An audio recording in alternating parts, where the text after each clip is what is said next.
kita tidak akan memulai dengan pentungan. Oke, jangan mulai dengan pentungan ya, sebagai pengawas, sebagai bahkan bisa mencabut izin. Iya. KPID bisa mencabut izin.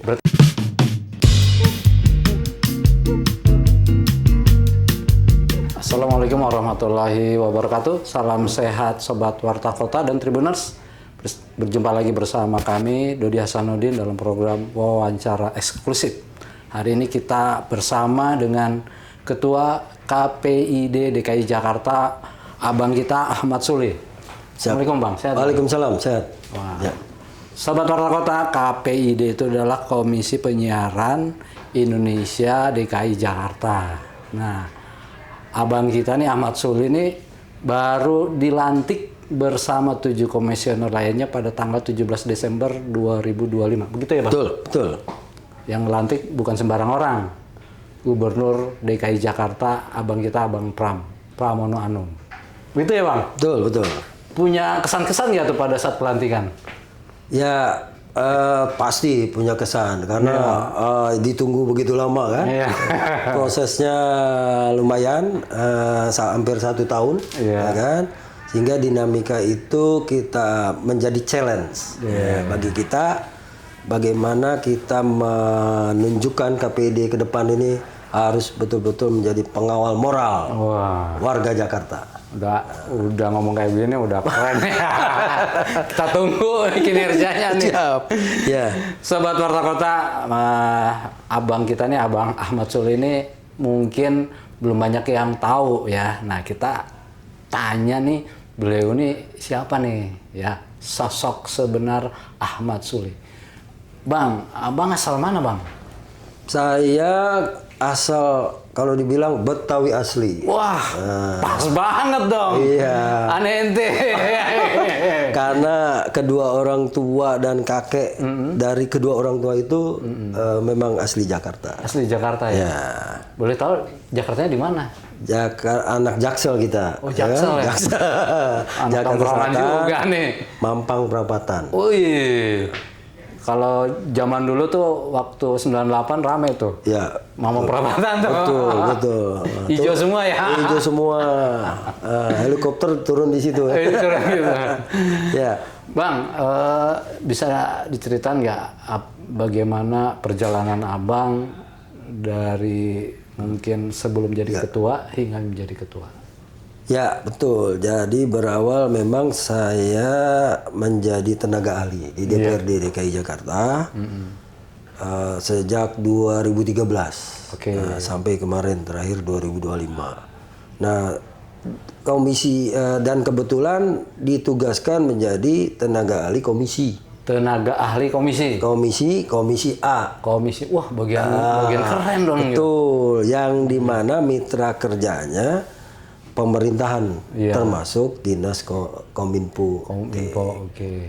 Dinas Kominfotek adalah dinas pengampu dari Komisi Penyiaran Indonesia Daerah. Nah, disitulah proses seleksi KPID. Ya pasti karena saya tenaga ahli komisi A sangat tahu proses awal pembentukan timsel dan sebagainya, sehingga di situ saya tertarik untuk keluar dari partai politik, keluar dari tenaga ahli DPRD untuk bergabung di KPID. Oke, Bang, apa sih yang membuat abang tertarik menjadi komisioner di KPID Jakarta? Ya, betul.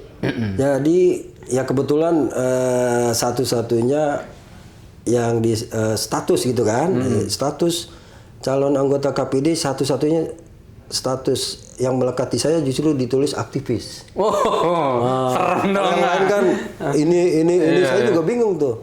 Kenapa ditulis statusnya aktivis? Nah, dari situ memang betul teman-teman banyak mengenal, justru lebih banyak mengenal saya ini sebagai aktivis. Nah, di mana aktivis apapun kita pelototin, apapun kita awasi kan. Nah, di situ loh memang soal pengawasan menjadi hal yang sangat saya senangin. Nah, ketika ada KPID, maka ini lebih fokus dan menantang dan challenge itu buat saya. Karena yang kita awasi, kita kontrol adalah lembaga penyiaran, Oke. ya kan? Di mana terlibat berbagai macam, termasuk warga dengan yang ditonton, Oke. gitu. Itulah yang menjadi ketertarikan saya. Oke, kita flashback dulu nih. Oke, Abang SMA di Jakarta. ya. Itu udah kemudian setelah lulus memang pengen jadi KPID gitu, enggak kan? Enggak. Pengen jadi apa tuh? Jadi justru jauh dari itu. Ah. Saya sekolah di sekolah SMA pertanian. Oh, SMA pertanian. Iya, nggak nyambung tuh, ya kan? Sekolah pertanian. Terus saya kuliah S1 ekonomi justru akuntansi. S2-nya justru pendidikan, ya kan? Terjun di dunia-dunia aktivis, ya kan? Termasuk politik. Tapi nyambung lah. Nah, dikit-dikit akhirnya ya. nyambung. Akhirnya kita sambungin. Nah, di situ loh kita ya memang selama ini di luar pemerintahan, ya kan, sebagai aktivis, sebagai LSM, ya kan, organisasi dan sebagainya, ya sering menyuarakan apapun yang kita anggap harus menjadi pengawasan, kan. Oke. Nah, pas kita geluti di KPD, wah ini malah pas. Pas ya. Kita bilang, ya kan? Ya. Jiwa aktivis, Jiwa yang aktivis. sering ngawasin, melototin. Ya. Jadi ada apa darahnya gitu ya. Nah, betul, ruhnya. kan? Rohnya ya. Wah. Iya. Nah, Oke. bicara ketertarikan lagi nih. Apa sih yang ingin Abang bawa, misi Abang di sini? Oke. Sehingga Abang tertarik gitu. Ya. Jadi kan KPID DKI Jakarta ini bekerja ya dianggap lama ada, dianggap cepat sebenarnya. Karena hanya satu periode itu 3 tahun. Jadi kami 2025 dianggap sampai 2028. Nah, semua lembaga penyiaran disebut LP ya, Iya. baik LPP lembaga penyiaran pemerintah maupun lembaga penyiaran swasta, Iya. baik TV maupun radio, semua berkantor di Jakarta. Jakarta. Sehingga bahkan tidak ada irisan, tidak ada batas tuh antara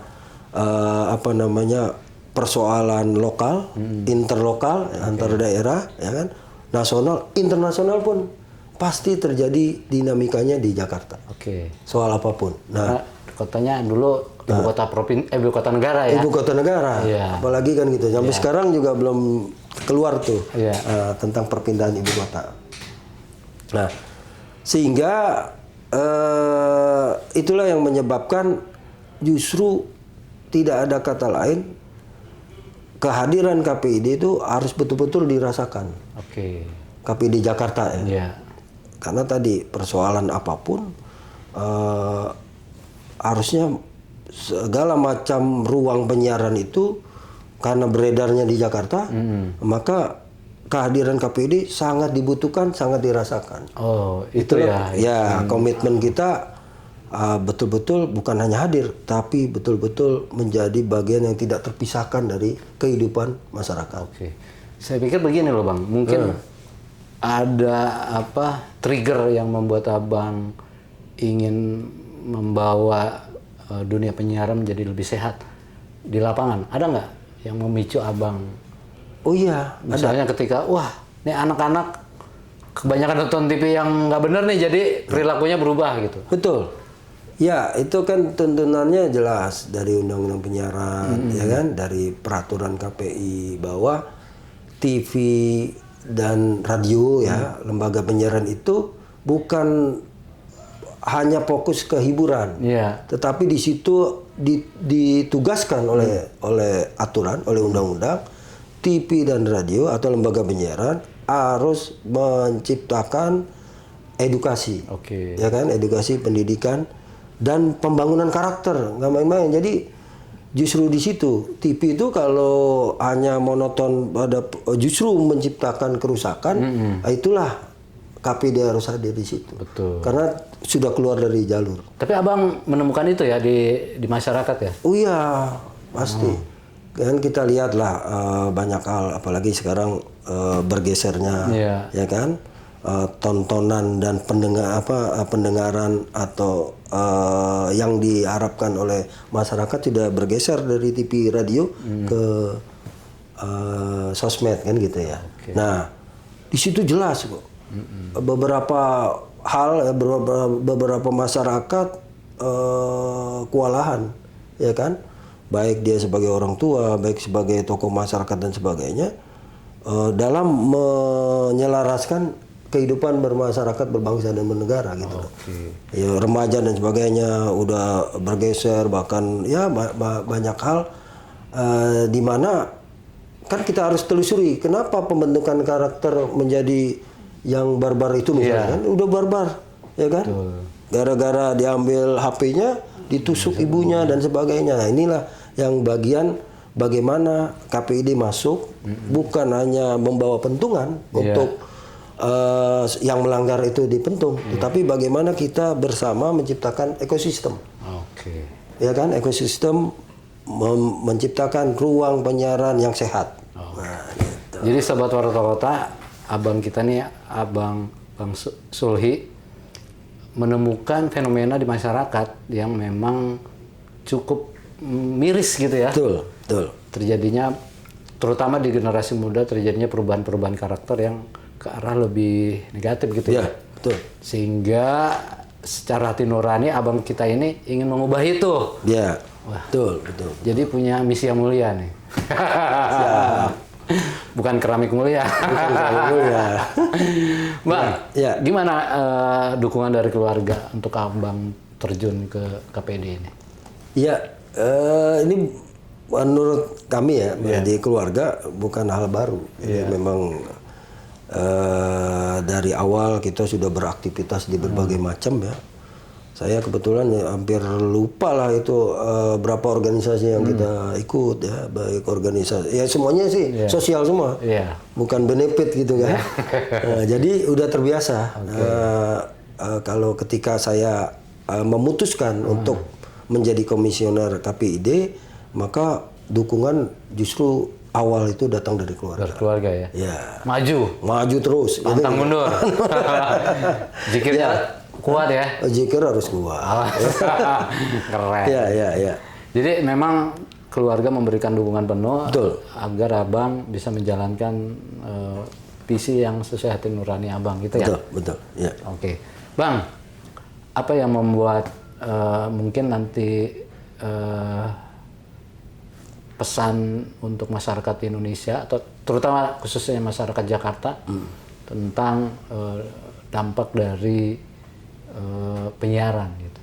Ya, jadi itu menjadi tantangan. Ya, kita bertuju sering kumpul untuk membahas persoalan ini. Ya, di mana ya kalau boleh mulai industri penyiaran kita sedang tidak normal, ya kan, abnormal kalau menurut kita ya. Kenapa? Karena dominasi ideologi penyiaran dengan kenyataan industri dominasi dari industri itu jauh sekarang. Sehingga kita tidak akan memulai dengan pentungan. Jangan mulai dengan pentungan ya, sebagai pengawas, sebagai bahkan bisa mencabut izin. KPID bisa mencabut izin. Berarti sekarang pakai periwitan dong? Periwitannya dari dalam hati dulu. Jadi kita pingin dalam waktu dekat ini, ya 100 hari ya, 100 hari KPID Jakarta mencoba untuk membuat daftar inventarisir masalah. Nah, DIM itu kita dapatkan dari mana? Dari lembaga penyiaran, ya kan, dari industri penyiaran, dan dari lembaga penyiaran organisasinya ya kan. Nah, industri penyiaran termasuk yang mengisi talent sebagainya, perusahaan-perusahaan termasuk pelaku ekonomi kreatif, pelaku seni yang ada di penyiaran tersebut, dan tentunya masyarakat juga pemerintah. Pemerintah dan DPRD ya. Nah, jadi kita pengen visi misi gubernur misalnya terkait dengan visi misi besar, termasuk juga bagaimana stabilitas penyiaran itu terjadi di Jakarta, kita harus tangkap dari gubernur, dari DPRD sebagai perwakilan rakyat, ya kan, dari masyarakat langsung, termasuk lembaga penyiaran dan industri penyiaran. Nah, kita akan menampung itu, memformulasikan. Bahkan kami sudah bersepakat setelah kami nanti melakukan roadshow juga, melakukan roadshow ke lembaga-lembaga penyiaran. Dari situ aspirasi mereka kita akan formulasikan dalam bentuk sebuah kebijakan. Bukan dalam sebuah kumpulan keresahan lah. Kumpulan keresahan kan. Suara-suara pinggir. Suara-suara pinggir keresahan kita akan sampaikan kepada gubernur, Pak Gubernur. Seperti ini dunia penyiaran kita, baik TV maupun radio. Kita ingin Pak Gubernur berkenan untuk bertemu kepada seluruh pelaku penyiaran, baik tadi Pemret, pemilik perusahaan TV-nya, radio, maupun tokoh-tokoh yang peduli terhadap dunia penyiaran. Bersatu, ini seperti apa? Ya kan? Ini keluhan industri penyiaran seperti ini loh, sehingga mempertahankan perusahaannya begitu berat, ya kan? Ada nggak solusi dari pemangku kebijakan? Kan gitu. Nah, itu kita pertemukan sehingga setelah misalnya terpenuhi aspirasi dari lembaga penyiaran, sehingga kita akan mudah kalau misalnya ada kebijakan-kebijakan Pemprov DKI yang dilenturkan untuk dunia penyiaran. Kalau itu bisa dilenturkan untuk menghidupkan, ya kan, lembaga-lembaga penyiaran, maka harus kembali ke laptop, ya kan? Ke Kito. Lembaga penyiaran harus menciptakan outputnya karakter bangsa loh. Harus menjaga moral loh, kan gitu. Besar dong ya. Tugasnya ya. Jadi kalau kita pingin pentung ini akan berlaku setelah TV radio ini mendapatkan kemudahan-kemudahan dalam berusaha, sehingga kita minta feedbacknya adalah kualitas dari siaran. Sobat Warta Kota, kita belum tanya nih, orang tuanya abang dulu pekerjaannya apa ya? PNS ya? Iya, PNS asli dari Departemen Agama dulu ya. Departemen Santri dong nih anaknya nih. Tapi dulu beliau, nah itu mungkin turunnya ke saya nih. Karena dia rajin organisasi dari mudanya, sehingga kayaknya turunnya ke saya. Organisasi aktivis lah ya, tapi akhirnya dia kan dulu cepat diambilnya, kalau yang bergerak dikit jadi PNS kan. Nah, dia ikut yang PNS. Apa pesan yang sampai sekarang masih hidup kan ya? Masih hidup, alhamdulillah. Apa pesan yang dipegang teguh sampai sekarang dari pesan orang tua? Jadi ya saya bersyukur ya, beliau melakukan dalam pembinaan kepada anak-anaknya tuh dinamikanya cukup kelihatan. Jadi ada kerasnya, ada nasihatnya, ada challenge-nya, ya kan? Ada juga nasihat-nasihat yang luar biasa. Sehingga saya justru memang tadi ya, ketertarikan organisasi, bahkan termasuk politik, itu karena kita melihat orang tua kita. Dekat sama ibu apa sama bapak? Ibu lah. Ibu ya? Iya. Nah, ibu gimana tuh? Nah, ibu ya seperti ibu yang lainnya lah, selalu mendukung. Tentu kita tidak boleh yang aneh-aneh kan gitu kan, menjalankan suatu amanah tuh harus sampai tuntas. Abang anak kedua ya? Anak keberapa? 3. Oh, anak 3 dari 4. Dari banyak 7. Oh, dari 7. Zaman dulu banyak-banyak. Zaman dulu banyak-banyak, apalagi Betawi. Iya. Biasanya kan kalau anak ketiga itu kan lebih mandiri dibanding anak kedua dan anak pertama. Betul. Nah, itu apakah itu bentukan dari karakter orang tua yang mendidik abang? Betul, iya. Betul ya. Jadi akibat orang tua tadi yang banyak aktivitas segala macam, kita pengen kan dari zaman sekolah banyak aktivitas. Tapi untuk mensupport itu nggak bisa juga kita mengandalkan orang tua. Karena PNS dulu sama sekarang beda. Beda ya. Dulu susah lah, Iya. ya kan PNS kan. Iya. Akhirnya kita berkolaborasi, berkreativitas. Finance kreativitas kan, kata Pak Mas Pram kan, kreatif financing kan gitu. Iya. Kita carilah ya, beruntung lah kita dapat beasiswa segala macam untuk menghidupi saya bisa beraktivitas. Luar biasa. Jadi kuliah dapat beasiswa nih? Kuliah enggak. Yang dapat Waktu beasiswa? itu SMA. Oh, SMA. Oke. Gitu. Jadi memang kalau nurut sama orang tua pasti ada jalan. ada jalannya. Siap. Ya. Sobat Warta Kota, dari lulusan pertanian, SMA pertanian, dari alumni akuntansi Akuntansi. dan alumni politik, Ya. abang kita berada di kursi Ketua KPID DKI Jakarta. Semangat beliau yang ingin mengubah karakter generasi muda di Jakarta harus kita dukung. Benar ya, Bang? Iya, betul. Jadi mari kita tunggu aksi kinerja 7 komisioner termasuk Pak Ketua periode 2028 ke depan. Jangan kemana-mana, tetap di program wawancara eksklusif. Assalamualaikum warahmatullahi wabarakatuh. Waalaikumsalam warahmatullahi wabarakatuh. Download Tribun X sekarang. Menghadirkan lokal menjadi Indonesia.